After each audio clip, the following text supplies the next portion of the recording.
ಮುಖ್ಯಮಂತ್ರಿ ಸಿದ್ದರಾಮಯ್ಯ ಅವರ ಪುತ್ರ ಯತೀಂದ್ರ ಸಿದ್ದರಾಮಯ್ಯ ಇವರು ಕೊಟ್ಟಿರುವಂತ ಹೇಳಿಕೆ ಈಗ ಕಾಂಗ್ರೆಸ್ನಲ್ಲಿ ದೊಡ್ಡ ಮಟ್ಟದ ಸಂಚಲನಕ್ಕೆ ಕಾರಣವಾಗಿದೆ.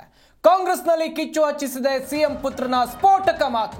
ನವೆಂಬರ್ ಕ್ರಾಂತಿಗೆ ಮುನ್ನುಡಿಯನ್ನ ಬರೆದೇ ಬಿಟ್ರ ಯತೀಂದ್ರ ಸಿದ್ದರಾಮಯ್ಯ. ಹಾಗಾದ್ರೆ ಸದ್ಯಕ್ಕಿರುವಂತ ಪ್ರಶ್ನೆ ಇದು, ಸಿದ್ದರಾಮಯ್ಯ ಉತ್ತರಾಧಿಕಾರಿ ಯಾರಾಗ್ತಾರೆ ಎನ್ನುವಂತ ಪ್ರಶ್ನೆಗಳು ಇರುವಂತ ಸಂದರ್ಭದಲ್ಲೇ ಯತೀಂದ್ರ ಕೊಟ್ಟಂತ ಹೇಳಿಕೆ, ಸಿದ್ದರಾಮಯ್ಯ ಉತ್ತರಾಧಿಕಾರಿ ಆಗ್ತಾರಾ ಸತೀಶ್ ಜಾರಕಿಹೊಳಿ? ಹಾಗಾದ್ರೆ ಬಹಿರಂಗ ಸಭೆಯಲ್ಲಿ ಸತೀಶ್ ಪರವಾಗಿ ಯತೀಂದ್ರ ಒಲವನ್ನು ತೋರಿದ್ದಾರೆ, ಬ್ಯಾಟ್ ಬೀಸಿದ್ದಾರೆ.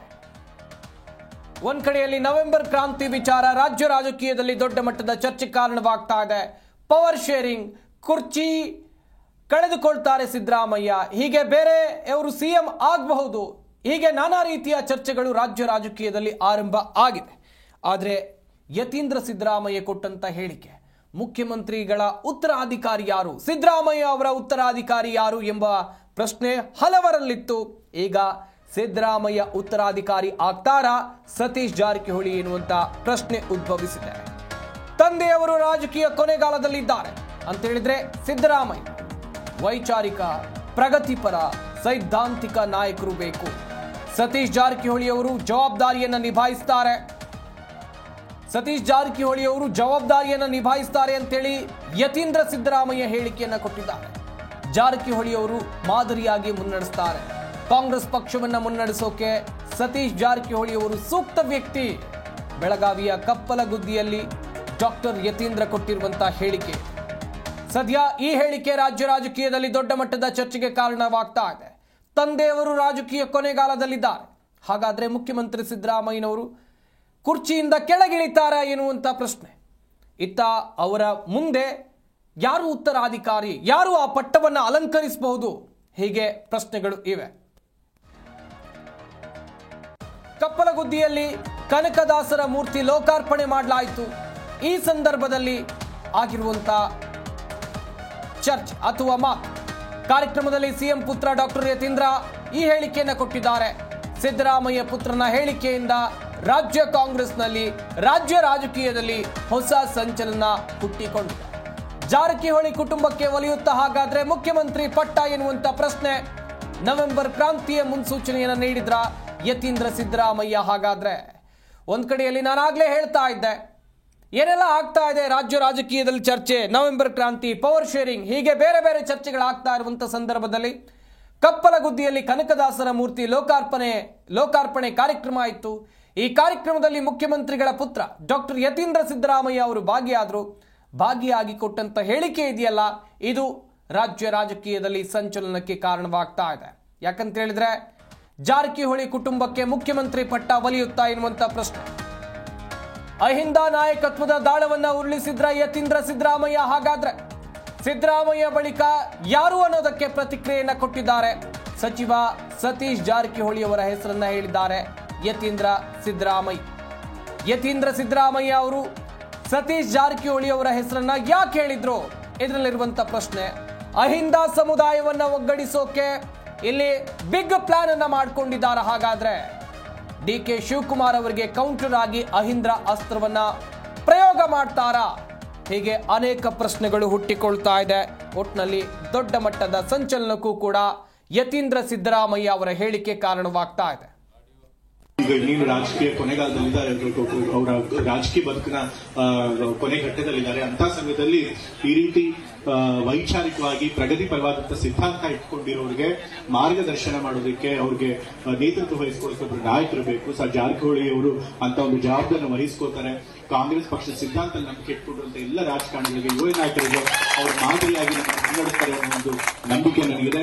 ಸೊ ಹಾಗಾಗಿ ಈ ರೀತಿ ಒಂದು ತತ್ವಬದ್ಧತೆ ಇರುವಂತಹ ನಾಯಕ ಸಿಗೋದು ಬಹಳ ಕಷ್ಟ. ಅಂತ ಕೆಲಸನ ಜಾರಕಿಹೊಳಿ ಮಾಡ್ತಿದ್ದಾರೆ, ಅಂತ ಕೆಲಸ ಮುಂದುವರಿಸಲಿ ಅಂತ ಹೇಳಿ ನಾನು ಕೇಳ್ಕೊಳ್ತಾ, ಈಗ ಇನ್ನೇನು ರಾಜಕೀಯ ಕೊನೆಗಾಲದಲ್ಲಿದ್ದಾರೆ, ಅವರ ರಾಜಕೀಯ ಬದುಕಿನ ಕೊನೆ ಘಟ್ಟದಲ್ಲಿದ್ದಾರೆ. ಅಂತ ಸಮಯದಲ್ಲಿ ಈ ರೀತಿ ವೈಚಾರಿಕವಾಗಿ ಪ್ರಗತಿಪರವಾದಂತಹ ಸಿದ್ಧಾಂತ ಇಟ್ಕೊಂಡಿರೋರಿಗೆ ಮಾರ್ಗದರ್ಶನ ಮಾಡೋದಕ್ಕೆ, ಅವ್ರಿಗೆ ನೇತೃತ್ವ ವಹಿಸ್ಕೊಳ್ಳೋಕೆ ಒಬ್ಬರು ನಾಯಕರು ಬೇಕು. ಜಾರಕಿಹೊಳಿ ಅವರು ಅಂತ ಒಂದು ಜವಾಬ್ದಾರಿಯನ್ನು ವಹಿಸ್ಕೋತಾರೆ. ಕಾಂಗ್ರೆಸ್ ಪಕ್ಷದ ಸಿದ್ಧಾಂತ ನಂಬಿಕೆ ಇಟ್ಕೊಂಡಿರುವಂತ ಎಲ್ಲ ರಾಜಕಾರಣಿಗಳಿಗೆ, ಯುವ ನಾಯಕರಿಗೆ ಎಸ್, ಈ ಬಗ್ಗೆ ಇನ್ನಷ್ಟು ಮಾಹಿತಿಯನ್ನ ಕೊಡ್ತಾರೆ ನಮ್ಮ ಪ್ರತಿನಿಧಿ ಶಹಬಾಜ್. ನೇರ ಸಂಪರ್ಕದಲ್ಲಿ ಜಾಯ್ನ್ ಆಗ್ತಾ ಇದ್ದಾರೆ.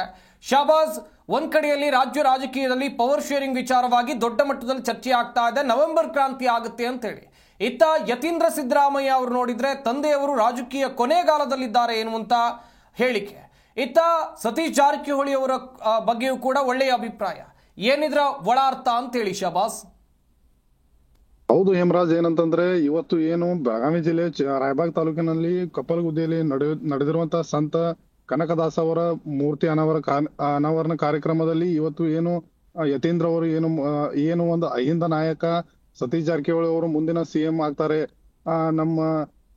ನಮ್ಮ ತಂದೆಯವರಾದಂತಹ ಸಿದ್ದರಾಮಯ್ಯ ಅವರಿಗೂ ಕೂಡ ವಯಸ್ಸಾಗಿರುವಂತದ್ದು, ಆಮೇಲೆ ಸತೀಶ್ ಜಾರಕಿಹೊಳಿ ಅವರ ವೈಚಾರಿಕವಾಗಿ ಇರುವಂತಹ ಪ್ರಗತಿಪರವಾಗಿರುವಂತಹ ವಿಚಾರಗಳು ಇವೆಲ್ಲವೂ ಕೂಡ ಮುಂದಿನ ದಿನಗಳಲ್ಲಿ ಇವರನ್ನು ಮುಖ್ಯಮಂತ್ರಿಯನ್ನು ಮಾಡಬಹುದು, ಮತ್ತೆ ಇವರೇ ಮುಖ್ಯಮಂತ್ರಿ ಆಗ್ತಾರೆ.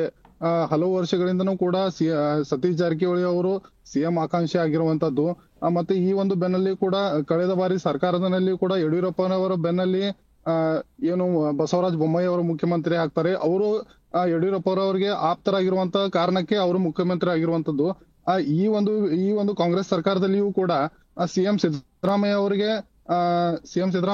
ಡಿ ಕೆ ಶಿವಕುಮಾರ್ ಅವರಿಗಿಂತನೂ ಕೂಡ ಸತೀಶ್ ಜಾರಕಿಹೊಳಿ ಅವರು ಕೂಡ ಆಪ್ತರಾಗಿರುವಂತಹ ಕಾರಣಕ್ಕೆ ಇವರು ಒಂದು ಮುಖ್ಯಮಂತ್ರಿ ಆಗುವಲು ಅರ್ಹರೆಂದು ಇವತ್ತು ಏನು ಯತೀಂದ್ರ ಅವರ ಹೇಳಿಕೆಯಿಂದನೂ ಸ್ಪಷ್ಟವಾಗಿರುವಂತದ್ದು. ಇವತ್ತು ಏನು ಹೇಳಿದರೆ ಈ ಒಂದು ವೇದಿಕೆಯಲ್ಲಿ ಸುಮಾರು ಸಾವಿರಾರು ಜನರ ಮುಂದಿಗೆ ಓಪನ್ ಆಗಿ ಬಹಿರಂಗವಾಗಿ ಏನು ಇವತ್ತು ಯತೀಂದ್ರ ಅವರು ಹೇಳಿದ್ದಾರೆ, ಈ ಒಂದು ಕಾರಣ ಎಲ್ಲ ನೋಡಿದ್ರೂ ಕೂಡ ಇವತ್ತು ಬಹಳಷ್ಟು ರಾಜ್ಯ ರಾಜಕಾರಣಿಯಲ್ಲಿ ಚರ್ಚೆ ಆಗಿರುವಂತದ್ದು ಒಂದೇ ವಿಷಯ, ಮುಂದಿನ ಮುಖ್ಯಮಂತ್ರಿ ಸತೀಶ್ ಜಾರಕಿಹೊಳಿ ಅಂತಾನೂ ಕೂಡ ಚರ್ಚೆ ಆಗಿರುವಂತದ್ದು. ಹೇಮರಾಜ್, ಥ್ಯಾಂಕ್ ಯು ಶಹಬಾಜ್ ತಮ್ಮೆಲ್ಲ ಡೀಟೇಲ್ಸ್ಗಾಗಿ. ಈಗ ಇನ್ನೇನು ರಾಜಕೀಯ ಕೊನೆಗಾಲದಲ್ಲಿದ್ದಾರೆ, ಅವರ ರಾಜಕೀಯ ಬದುಕಿನ ಕೊನೆ ಘಟ್ಟದಲ್ಲಿದ್ದಾರೆ. ಅಂತ ಸಮಯದಲ್ಲಿ ಈ ರೀತಿ ವೈಚಾರಿಕವಾಗಿ ಪ್ರಗತಿಪರವಾದಂತಹ ಸಿದ್ಧಾಂತ ಇಟ್ಕೊಂಡಿರೋರಿಗೆ ಮಾರ್ಗದರ್ಶನ ಮಾಡೋದಕ್ಕೆ, ಅವ್ರಿಗೆ ನೇತೃತ್ವ ವಹಿಸ್ಕೊಳ್ಳೋಕೆ ಒಬ್ಬರು ನಾಯಕರು ಬೇಕು. ಸರ್ ಜಾರಕಿಹೊಳಿ ಅವರು ಅಂತ ಒಂದು ಜವಾಬ್ದಾರಿಯನ್ನು ವಹಿಸ್ಕೋತಾರೆ. ಕಾಂಗ್ರೆಸ್ ಪಕ್ಷದ ಸಿದ್ಧಾಂತ ನಂಬಿಕೆ ಇಟ್ಕೊಂಡಿರುವಂತಹ ಎಲ್ಲ ರಾಜಕಾರಣಿಗಳಿಗೆ, ಯುವ ನಾಯಕರಿಗೆ ಅವರು ಮಾದರಿಯಾಗಿ ಮುನ್ನಡೆಸ್ತಾರೆ ಅನ್ನೋ ಒಂದು ನಂಬಿಕೆ ನನಗಿದೆ.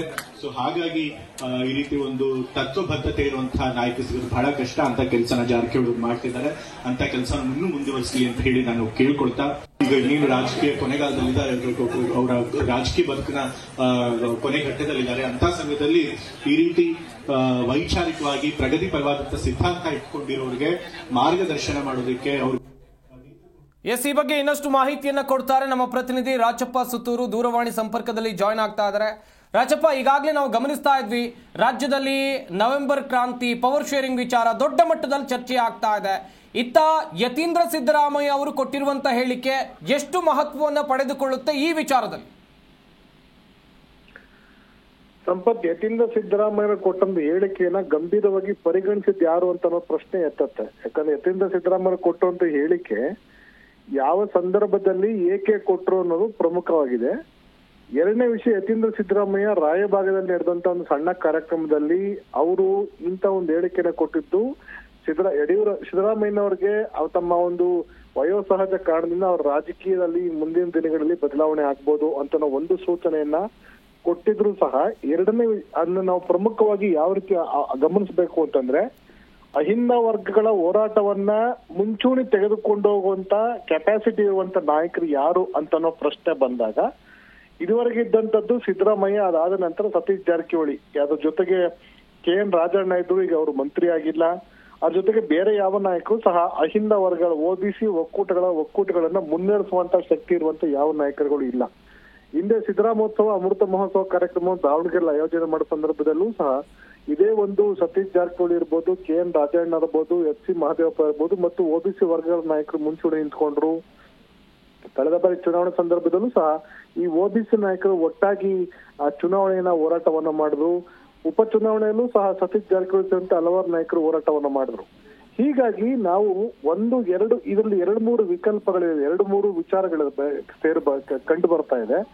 ಮೊದಲನೇದಾಗಿ ಸಿದ್ದರಾಮಯ್ಯ ನಂತರ ಯಾರು ಅಂತಂದ್ರೆ ನೇರವಾಗಿ ಸರ್ಕಾರಕ್ಕೆ ಸಂಬಂಧಪಟ್ಟಿತ್ತು ಅನ್ನೋದನ್ನ ನಾವು ಅದು ಎರಡನೇ ವಿಚಾರ ಪರಿಗಣಿಸ್ಬೇಕಾದ್ರೆ, ಅದನ್ನ ಮೊದಲನೇ ವಿಚಾರ ಸಿದ್ದರಾಮಯ್ಯ ನಂತರ ಯಾರು ಅಂತಂದ್ರೆ ಅಹಿಂದ ವರ್ಗಗಳ ನಾಯಕರು ಯಾರು ಅಂತ ಅನ್ನೋದು ನೇರವಾಗಿ ಯತೀಂದ್ರ ಸಿದ್ದರಾಮಯ್ಯ ಅವರು ಸತೀಶ್ ಜಾರಕಿಹೊಳಿ ಅವರನ್ನ ಮುಂದೆ ತರುವಂತ ಕೆಲಸವನ್ನ ಮಾಡ್ತಾರೆ. ಆ ಮೂಲಕ ಇಲ್ಲಿ ಪಕ್ಷದಲ್ಲಿ ಸಿದ್ದರಾಮಯ್ಯ ನಂತರ ಅಧಿಕಾರವನ್ನ ಅಥವಾ ಪಕ್ಷವನ್ನ ಅಥವಾ ಸಂಘಟನೆಯನ್ನ ಅಥವಾ ಹಿಂದುಳಿದ ಅಹಿಂದ ವರ್ಗಗಳ ನಾಯಕತ್ವವನ್ನು ವಹಿಸಬೇಕಾದ ಶಕ್ತಿ ಇರುವಂತವರು ಮತ್ತು ಆ ನಾಯಕತ್ವಕ್ಕೆ ಅರ್ಹತೆಯಾಗಿರುವಂತ ಹೊಂದಿರುವಂತ ವ್ಯಕ್ತಿ ಸತೀಶ್ ಜಾರಕಿಹೊಳಿ ಅನ್ನೋದನ್ನ ಬಿಂಬಿಸುವ ಕೆಲಸವನ್ನ ಮಾಡಿದ್ದಾರೆ. ಅದು ಒಂದು ವಿಷಯ. ಇನ್ನು ಎರಡನೇ ವಿಷಯ ಅಂತಂದ್ರೆ ನಾಯಕತ್ವ ವಿಷಯನು ಒಂದು ವೇಳೆ ಬಂದಿದ್ದೆ ಅದಲ್ಲಿ ಸತೀಶ್ ಜಾರಕಿಹೊಳಿ ಈಗಾಗಲೇ ಹೇಳಿದ್ದಾರೆ, ನಾನು 2028ಕ್ಕೆ ಸಿಎಂ ಅಭ್ಯರ್ಥಿ ಆಗ್ತಾನೆ, ನಾನು ಈ ಸಂದರ್ಭದಲ್ಲಿ ಅದರಿಂದ ಹಿಂದೆ ಸರಿದಿದ್ದೇನೆ ಅಂತ ಅವರೇ ಸ್ಪಷ್ಟಪಡಿಸಿದ್ದಾರೆ. ಹಾಗಾಗಿ ಯತೀಂದ್ರ ಸಿದ್ದರಾಮಯ್ಯನವರು ಈ ಸತೀಶ್ ಜಾರಕಿಹೊಳಿ ಅವರನ್ನ ಓಲೈಕೆ ಮಾಡೋದಿರ್ಲಿ ಅಥವಾ ಅವರ ಮುಂಚೂಣಿಗೆ ತರುವಂತ ಪ್ರಯತ್ನವನ್ನು ಮಾಡಿದ್ರು ಸಹ ಅದಷ್ಟು ಸಮಂಜಸವಲ್ಲ. ಯಾಕಂದ್ರೆ ಸ್ವತಃ ಸತೀಶ್ ಜಾರಕಿಹೊಳಿ ಈ ಒಂದು ವಿಷಯವನ್ನ ಸ್ಪಷ್ಟಪಡಿಸಿದ್ದಾರೆ ಮತ್ತು ಆ ಒಂದು ವಿಚಾರವನ್ನ ತಿಳ್ಕೊಂಡಿದ್ದಾರೆ.